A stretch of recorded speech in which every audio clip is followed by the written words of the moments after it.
태국의 한국을 향한 도발적인 발언들이 이어졌지만 한국은 겉으로는 특별한 반응을 보이지 않았습니다. 이에 많은 한국인들은 우리가 왜 이렇게 참아야 하는지 의문을 제기했죠. 하지만 실제로 한국 정부는 조용히 그러나 강력한 대응을 하고 있었어요. 바로 태국과의 FTA 협상을 전면 중단한 것입니다. 이는 태국에게 치명적인 조치였죠. 태국은 제조업 기반이 약하고 관광업에 크게 의존하는 나라인데다 39조 원에 달하는 무역 적자를 안고 있었거든요. 특히 태국 정부는 올해 FTA 체결을 핵심 목표로 삼고 있었습니다. 나빈 돈 리순 상무부 차관이 직접 나서서 FTA의 중요성을 강조할 정도였어요. 태국 신총리도 태국이 경쟁국들에 비해 뒤처지고 있다며 우려를 표명했답니다. 알고 보니 태국의 최근 도발은 FTA 협상에서 유리한 위치를 차지하기 위한 전략이었던 거예요. 하지만 이는 오히려 역효과를 냈고 한국은 FTA 협상 자체를 백지화해버렸습니다. 더 이상의 협상은 없을 것이라고 선언했죠. 결과적으로 태국의 무리수는 자충수가 되었어요. 태국 정치인들은 당황했고 결국 이 피해는 태국 서민들에게 고스란히 돌아가게 되었는데요. 여기 그 피해를 입은 태국인 중 한 명이 보내온 사연이 있습니다. 바로 들으러 가시죠. 구독, 좋아요 꾹 눌러주세요. 안녕하세요. 저는 방콕 출라롱콘 대학교 경제학부 3학년에 재학 중인 타나폰 쿤파삭입니다. 올해 23살이고 SNS에서는 프라이드 오브 타이라는 계정으로 활동하고 있죠. 10만 명이 넘는 팔로워들과 함께 태국의 자부심을 지키기 위해 열심히 활동하고 있습니다. 우리 가족은 방콕에서 꽤 유명한 로이얼 로터스 호텔 체인을 운영하고 있어요. 아버지께서 20년 전 첫 호텔을 시작하셔서 지금은 태국 전역에 15개의 호텔을 가지고 계시죠. 저는 어릴 때부터 호텔 후계자로 자라왔고 그만큼 자부심도 컸습니다. 특히 우리 호텔은 아시아에서 가장 럭셔리한 호텔 중 하나로 손꼽힙니다. 방콕에 있는 본점은 차오프라야 강변에 자리 잡고 있어서 방콕의 야경이 한눈에 들어오죠. 객실 요금도 보통 하루에 $1,000가 넘을 정도로 최고급을 자랑하고 있어요. 하지만 최근 들어 우리나라가 너무 화가 나는 일들이 많아졌어요. 특히 한국이 우리 태국인들을 무시하는 태도가 정말 참을 수 없었습니다. 한국에서 우리 태국 사람들의 입국을 거부하고 마치 우리가 범죄자라도 되는 것처럼 취급하는 걸 보면서 분노가 치밀어 올랐죠. 더구나 한국 관광객들의 태도는 정말 못마땅했어요. 우리 호텔에 묵으면서도 항상 불평불만이 많았고 직원들을 무시하는 태도로 대했죠. 이게 무슨 5성급 호텔이냐?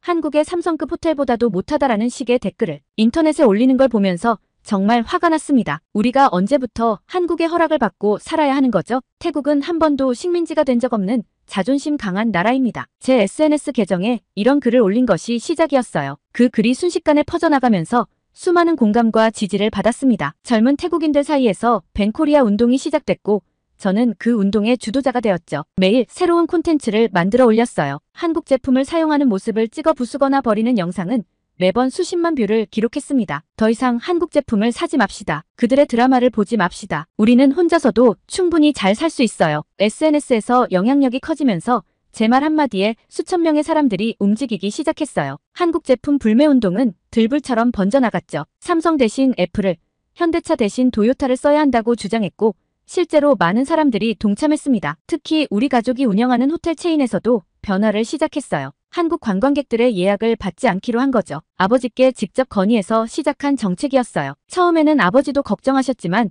제가 설득했어요. 우리 호텔은 충분히 고급스러웠고 다른 나라의 관광객들로도 채울 수 있다고 자신했거든요. 아버지, 우리는 더 이상 한국 관광객들이 필요하지 않습니다. 태국의 자존심이 더 중요해요. 그들이 우리를 무시하도록 놔둘 순 없잖아요. SNS에서는 제가 올리는 반항 게시물들이 매일 화제가 됐어요. 태국의 자존심을 지키는 청년이라는 별명도 생겼죠. 대학 캠퍼스에서도 인기 인물이 됐고 여러 언론에서 인터뷰 요청도 왔습니다. 저는 태국의 전통과 자부심을 강조하는 콘텐츠를 계속해서 만들었어요. 우리의 역사, 문화, 음식 등을 소개하면서 우리는 누구의 도움도 필요 없다는 메시지를 전파했죠. 특히 한국의 K-팝이나 K-드라마를 좋아하는 친구들을 비난하는 글도 자주 올렸습니다. 우리는 더 이상 한국을 따라할 필요가 없어요. 태국은 이미 충분히 강한 나라입니다. 우리만의 길을 갈 거예요. 태국의 전통음악이 K-팝보다 훨씬 아름답고 우리의 드라마가 더 재미있어요. 이런 제 주장에 많은 또래들이 열광했죠. 집회도 여러 번 열었어요. 한국 대사관 앞에서 시위도 하고 한국 기업들의 매장 앞에서 피켓 시위도 했습니다. 한 번은 300명이 넘는 대학생들과 함께 삼성 매장 앞에서 시위를 벌이기도 했죠. 그때는 제가 정말 의미 있는 일을 하고 있다고 믿었어요. 우리의 시위는 점점 더 과격해져 갔습니다. 한국 제품을 사용하는 사람들을 찍어서 SNS에 공개하고 그들을 매국노라고 부르기도 했어요. 심지어 한국 음식점을 운영하는 태국인들의 가게 앞에서 시위를 벌이기도 했죠. 하지만 그때는 몰랐습니다. 제가 얼마나 어리석은 행동을 하고 있었는지, 그리고 그 대가가 얼마나 크게 돌아올지를. 지금 생각하면 부끄럽기만 한 순간들이었죠. 태국의 자존심을 지킨다는 명분으로 시작된 이 운동이 결국에는 우리 자신의 발등을 찍게 될 줄은 그 누구도 예상하지 못했습니다. 특히 저는 이 모든 것이 제 개인적인 오만함에서 비롯되었다는 것을 나중에야 깨달았어요. 그렇게 2023년 초 저는 태국 최고의 반한 인플루언서로 이름을 날리고 있었습니다. 하지만 그것은 곧 제 인생에서 가장 큰 후회로 남게 될 거였죠. 그리고 그 후회는 제 가족과 저를 완전히 다른 삶으로 이끌게 됩니다. 저의 벤코리아 운동이 절정에 달했을 때 예상치 못한 뉴스가 들려왔습니다. 한국 정부가 태국과의 FTA 협상을 전면 백지화한다는 발표였죠. 처음에는 별로 심각하게 생각하지 않았어요. 오히려 SNS에 우리가 이겼다 라는 승리의 글을 올렸을 정도니까요. 팔로워들과 함께 축하하는 댓글을 주고받으며 작은 온라인 파티까지 열었답니다. 하지만 그날 저녁 아버지의 표정은 제가 태어나서 처음 보는 것이었습니다. 평소 늘 여유로운 미소를 짓던 아버지가 깊은 주름을 지으며 한숨을 쉬고 계셨어요. 평소라면 저녁 식사 시간에 늘 하시던 농담도 없었고 와인도 마시지 않으셨죠. 타나폰, 내가 무슨 짓을 한 건지 알기나 하니 아버지께서 책상 위에 놓인 태블릿을 보여주셨어요. 거기에는 우리 호텔 체인의 주가가 무려 70%나 폭락했다는 뉴스가 떠 있었습니다. FTA 협상 백지화 소식이 전해지자마자 태국 증시 전체가 큰 충격을 받은 거죠. 특히 관광업 관련 주식들이 큰 타격을 받았다고 해요. 우리 호텔 투자자의 80%가 한국 자본이었다는 걸 너는 알고나 있었니? 내가 그토록 비난하던 한국 돈으로 내가 호화로운 생활을 누려왔다는 걸 알고는 있었니? 그 말씀에 저는 할 말을 잃었습니다. 전혀 몰랐던 사실이었어요. 우리 호텔이 태국의 자존심이라고 생각했는데 알고 보니 한국 투자자들의 자본으로 성장한 기업이었던 거죠. 제가 그동안 얼마나 무지했는지 깨닫는 순간이었습니다. 상황은 급속도로 나빠졌어요. 한국 투자자들이 일제히 투자금을 회수하기 시작했고 우리 호텔은 심각한 자금난에 시달리게 됐습니다. 게다가 한국 관광객 거부 정책으로 인한 객실 공실률 증가는 호텔 운영을 더욱 어렵게 만들었죠. 15개의 호텔 중 이미 3개는 운영을 중단해야 했고 나머지도 위태로운 상황이었어요. 이번 달 직원들 월급도 제대로 줄 수 있을지 모르겠구나. 우리가 20년 동안 쌓아온 모든 게 무너지고 있어. 아버지의 한숨 소리가 날이 갈수록 깊어졌어요. 평소 즐기시던 골프도 끊으셨고 어머니의 명품 쇼핑도 중단됐습니다. 우리 집 차고에 있던 고급 차들도 하나둘씩 팔려나갔죠. 벤츠, 벤틀리, 한때 제가 그토록 자랑스러워하던 차들이 남의 손에 넘어가는 걸 지켜봐야 했습니다. 제가 다니던 대학 근처의 고급 콘도도 정리해야 했어요. 더 이상 혼자 살기에는 너무 비싼 곳이 되어버렸거든요. 부모님 집으로 돌아가면서 처음으로 현실을 직시하게 됐습니다. 제 방의 크기가 이전 콘도의 화장실만큼도 안 되는 걸 보며 이게 현실이구나 싶었죠. SNS에서는 제 영향력도 급격히 떨어지기 시작했어요. 팔로워들이 하나둘씩 떠나갔고 제가 올리는 글에 비난 댓글이 달리기 시작했습니다. 한때 저를 열렬히 지지하던 사람들도 이제는 등을 돌렸죠. 내가 주도한 반환 운동 때문에 우리 회사도 문을 닫게 생겼어. 우리 가족이 실직하게 생긴 게 다 너 같은 사람 때문이야. 너는 책임질 준비는 되어 있니? 우리의 생계는 누가 책임져? 댓글들을 보면서 처음으로 제가 한 행동의 결과가 어떤 것인지 깨닫기 시작했어요. 제 오만한 행동이 단순히 우리 가족뿐만 아니라 수많은 태국인들의 생계에 영향을 미치고 있었던 거죠. 한순간의 감정적인 행동이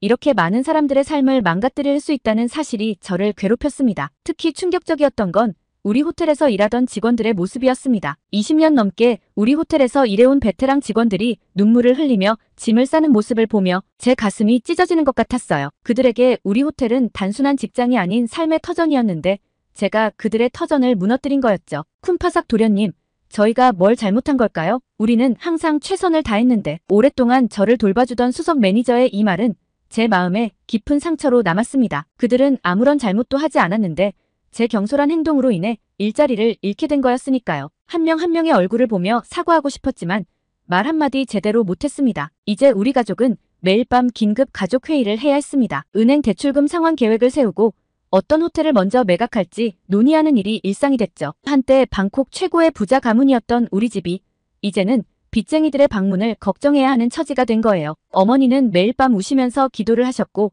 여동생은 학교에서 친구들의 눈치를 보며 지내야 했습니다. 우리 가족 모두가 제가 저지른 실수의 대가를 함께 치르고 있었던 거죠. 타나폰, 이제 내 등록금도 내기 어려울 것 같구나. 내가 휴학을 해야 할 것 같아. 아버지의 이 말씀은 저를 완전히 절망으로 몰아넣었습니다. 저는 처음으로 아르바이트를 찾아보기 시작했어요. 한 번도 해본 적 없는 일이었지만 이제는 선택의 여지가 없었죠. 하지만 제 이름이 이미 SNS에서 유명해진 탓에 어느 곳에서도 저를 받아주려 하지 않았습니다. 그동안 당연하게 여겼던 것들이 하나둘씩 사라지기 시작했습니다. 매일 아침 먹던 고급 커피, 친구들과의 호화로운 저녁 모임, 주말마다 가던 스파 트리트먼트, 이제는 모두 꿈같은 이야기가 되어버렸어요. 심지어 학교 구내식당에서 밥을 먹을 때도 가격을 확인하는 습관이 생겼죠. 가장 큰 충격은 우리 집 메이드였던 아줌마가 떠나는 날이었습니다. 제가 태어났을 때부터 저를 돌봐주신 분이었는데 이제는 그분의 월급조차 감당할 수 없게 된 거죠. 그제서야 저는 진정으로 눈물을 흘렸습니다. 그분이 마지막으로 챙겨주신 도시락을 들고 집을 나서면서 제가 얼마나 큰 실수를 저질렀는지 다시 한번 깨달았어요. 이제 저는 매일 아침 지하철을 타고 학교에 다녀야 했어요. 처음으로 대중교통을 이용하면서 평범한 시민들의 일상을 마주하게 됐죠. 그리고 그들의 얼굴에서 제가 저지른 실수의 결과를 보게 됐습니다. 출근길에 지친 표정으로 스마트폰을 보는 사람들, 그 화면 속에는 또 다른 회사의 폐업 소식이 흐르고 있었죠. 이것이 바로 현실이었습니다. 제가 그토록 자랑스러워하던 태국의 자존심은 결국 허상이었고 우리는 서로 협력해야만 살아갈 수 있는 존재라는 걸 뼈저리게 깨달았죠. 결국 저는 학교 근처 길거리 포장마차에서 아르바이트를 시작하게 되었습니다. 한때 호화로운 호텔의 후계자였던 제가 이제는 하루 300바트 벌기 위해 기름 냄새와 씨름하게 된 거죠. 포장마차 주인 아저씨는 처음에 저를 의심의 눈초리로 바라보셨어요. 부유한 집 도련님이 왜 이런 일을 하겠냐는 눈빛이었죠. 처음에는 너무나 창피했어요. 혹시라도 아는 사람이 볼까봐 마스크와 모자를 푹 눌렀었죠. 손에는 화상을 입어 연고를 바르기 일쑤였고 옷에서는 항상 기름 냄새가 났습니다. 하지만 생존을 위해서는 선택의 여지가 없었습니다. 등록금과 생활비를 벌어야 했으니까요. 포장마차가 있는 곳은 램차방 공단 근처였어요. 예전에는 한국 기업들의 공장이 즐비했던 곳이죠. 삼성, LG, 현대, 큰 기업들의 간판이 즐비했던 이곳은 이제 텅 빈 건물들만 남아있었습니다. 밤이 되면 깜깜한 공장 건물들이 마치 유령처럼 서 있는 모습이 너무나 쓸쓸해 보였어요. 아저씨, 여기 예전에는 사람이 더 많았다면서요? 포장마차 사장님은 깊은 한숨을 내쉬셨어요. 그럼 공장들이 돌아갈 때는 저녁마다 술술 장사가 잘 됐지. 공장 직원들이 퇴근하면서 꼭 들르곤 했어. 한국 직원들은 특히 단골이었지. 매운 음식을 잘 먹었거든. 근데 이제는 봐봐.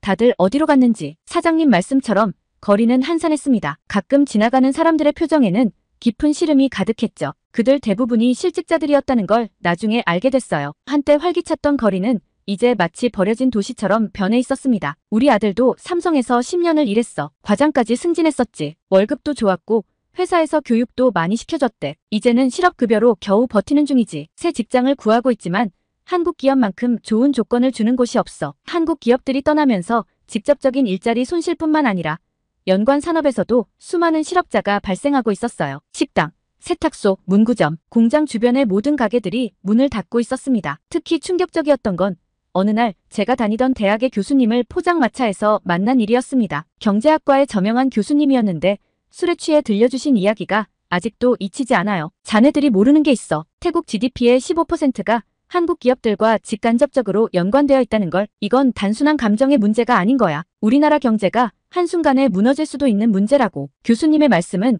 제게 큰 충격을 주었습니다. 제가 그동안 얼마나 무지했는지 현실을 제대로 보지 못했는지 깨달았죠. 교수님은 계속해서 설명해 주셨어요. 한국 기업들이 가져온 기술 혁신, 일자리 창출, 수출 증대 효과까지. 우리가 잃어버린 것은 단순한 공장 몇 개가 아니었던 거죠. 매일 밤 포장마차에서 일하면서 저는 더 많은 이야기를 듣게 됐어요. 한국 기업에서 일하다 실직한 사람들, 그들의 가족들, 주변 상인들, 그들의 이야기는 모두 비슷했습니다. 안정적이었던 삶이 한순간에 무너져버린 거죠. 한국 회사는 월급도 제때 주고 복지도 좋았는데 이제는 그런 직장 구하기 힘들어. 중국 회사들은 월급도 적게 주고 노동 강도는 더 세다더라. 우리 딸이 다니던 학원도 문 닫았어. 공장 직원들 자녀가 많았거든. 이제는 애들 학원비도 부담스러워. 이런 이야기들을 들으며 한국 기업들이 단순히 돈을 벌기 위해 태국에 있었던 게 아니란 걸 알게 됐어요. 그들은 우리 지역 사회의 중요한 일부였던 거죠. 일자리를 만들고 기술을 전수하고 지역 경제를 활성화시켰던 겁니다. 더 충격적인 사실은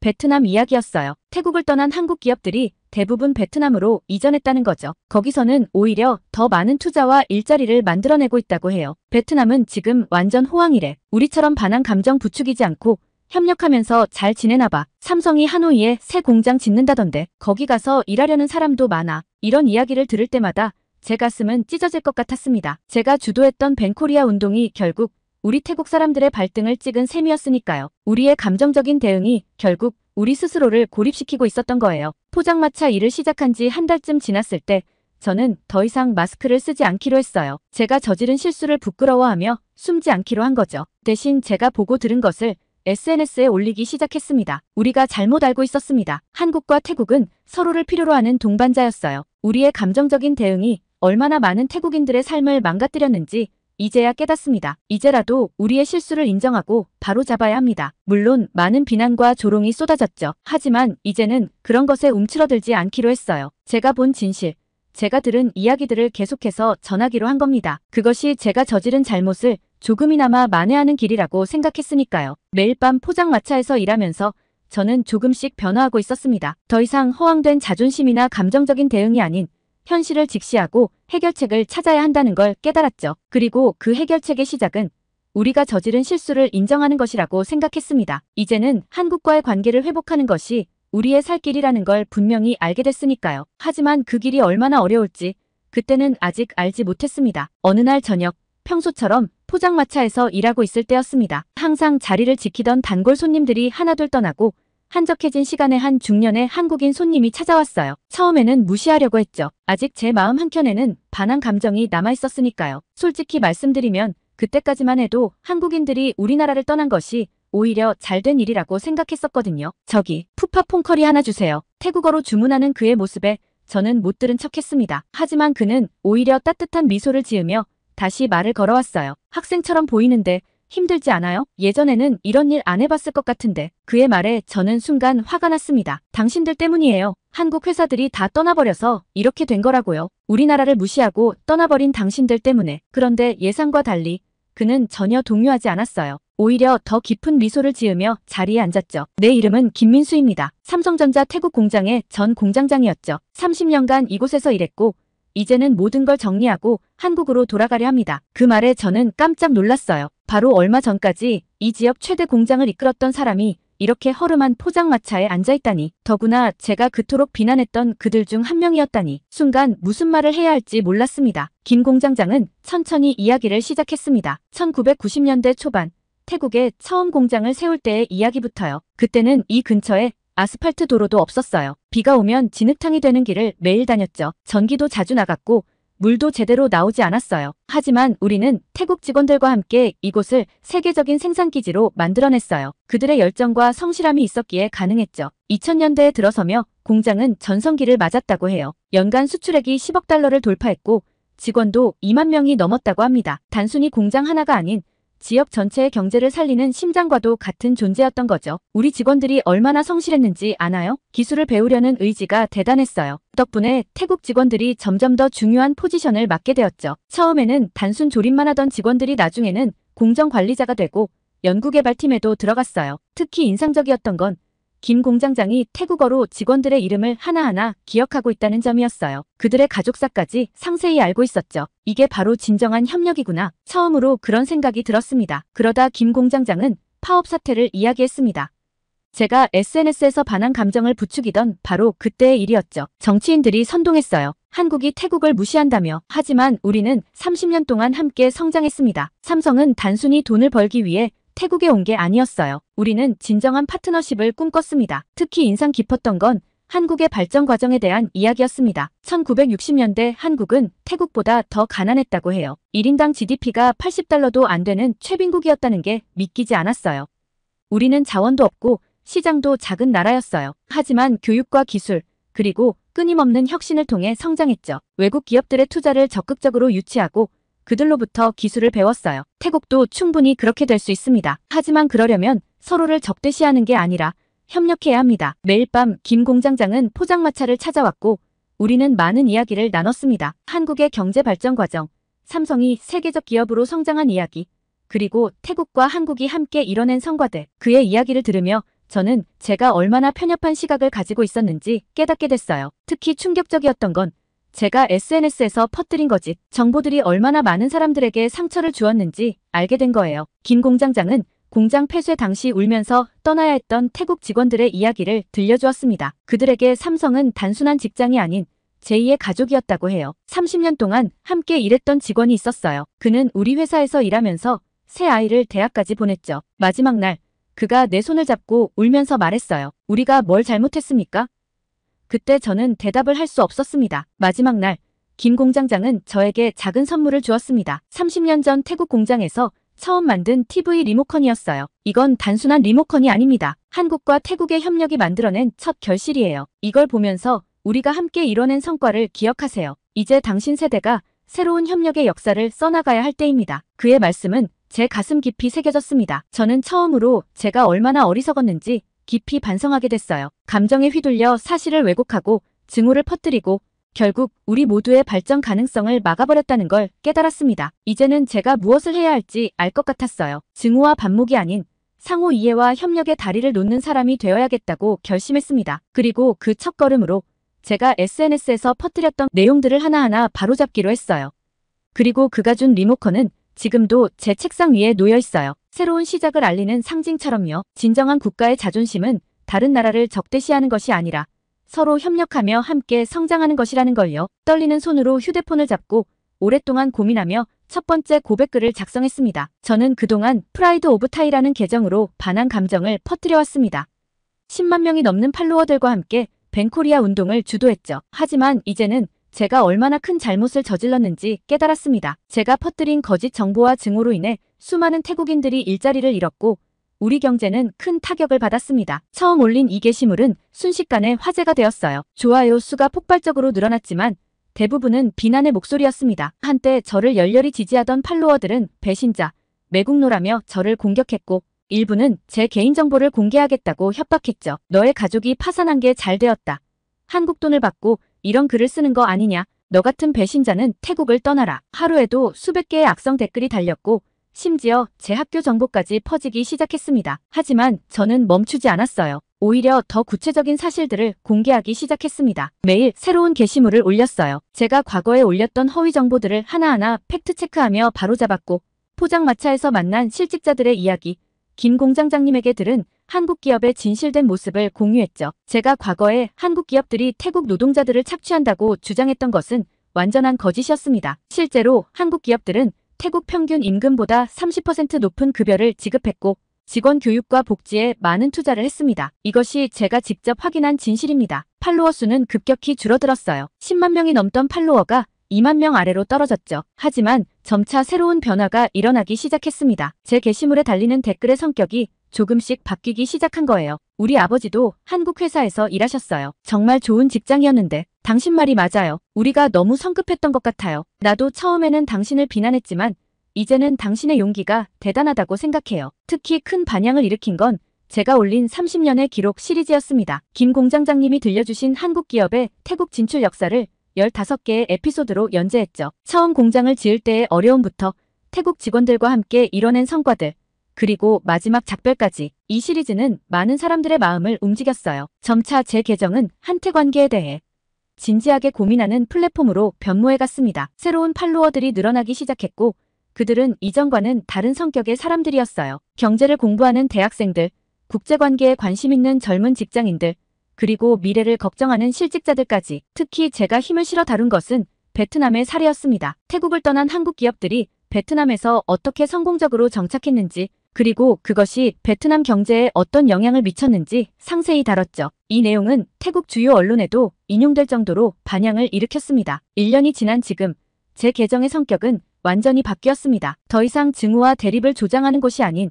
상호 이해와 협력을 모색하는 공간이 되었어요. 팔로워 수는 5만 명 정도로 회복되었고 매일 건설적인 토론이 이어지고 있습니다. 우리의 실수가 미래 세대들에게 중요한 교훈이 되길 바랍니다. 국가 간의 관계는 감정이 아닌 상호 이해와 존중을 바탕으로 해야 합니다. 이것이 제가 깨달은 가장 큰 진실입니다. 이제 저는 새로운 꿈을 꾸고 있습니다. 단순한 SNS 인플루언서가 아닌 한태 관계 개선을 위해 실질적으로 기여하는 사람이 되고 싶어요. 대학에서 국제통상을 공부하면서 양국 관계의 새로운 장을 열어가는데 도움이 되고 싶습니다. 김 공장장님이 주신 리모컨을 볼 때마다 저는 다짐합니다. 이제는 증오가 아닌 이해를, 대립이 아닌 협력을 추구하겠다고. 비록 우리가 잃어버린 것들을 당장 되찾을 순 없겠지만 새로운 미래를 향해 한 걸음씩 나아갈 수 있다고 믿습니다. 우리의 이야기는 아직 끝나지 않았습니다. 새로운 시작을 위한 첫 장을 열고 있을 뿐이죠. 그리고 저는 이 이야기가 행복한 결말을 맺을 수 있도록 제가 할 수 있는 모든 것을 다할 것입니다. 이것이 제가 전하고 싶은 진실한 사과이자